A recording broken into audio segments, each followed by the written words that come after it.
kind of consider myself a person that wants to contemporize spirituality, that I don't want it to be like the way that most people think it should look, because I tell everyone in your spiritual lifestyle, it's how you set up your lifestyle. That's your spiritual lifestyle. Most people think, oh, well, I have to be a vegetarian to be spiritual, or I have to be, have to meditate every day to be spiritual.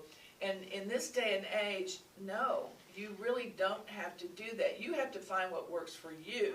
What you really must do is focus on staying in a positive mindset. And if you can do just that and catch yourself when you're losing track of your energy, then that's a great spiritual accomplishment. So I want you to think about how you talk and speak and how you perform in your environments, and ask yourself, where am I bringing in negative self-talk and negative talk out in the world and in my environments? And what happens is we're not even aware sometimes of what we say to ourselves or to others. And you know, I believe that there are ways that we can ground ourselves and begin to catch ourselves and be present. Because if you're more present, which is also, that really is sort of a spiritual principle, is to practice being present. When you're present, you're very clear on what you're saying. You're very clear on how you're speaking. When you lose that presence, when you're not connected to perhaps your, what I call your energetic source or your higher power, then you lose that presence.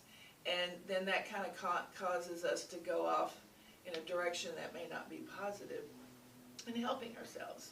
So it's really important to think about, how do you talk about things? I mean, we say little simple things and we don't realize how powerful that is. You know, the book, The Four Agreements, one of the chapters is about words are powerful. And words are like, you know, you can't take back what people say about situations. I think there's a story of, like, you can hammer a nail into a piece of wood, but when you pull that nail out, the hole is still there. The hurt is still there, no matter what. And that's what happens with words or things that we say to others, or we say about others. And so I would say one of my practices is that I work hard to be present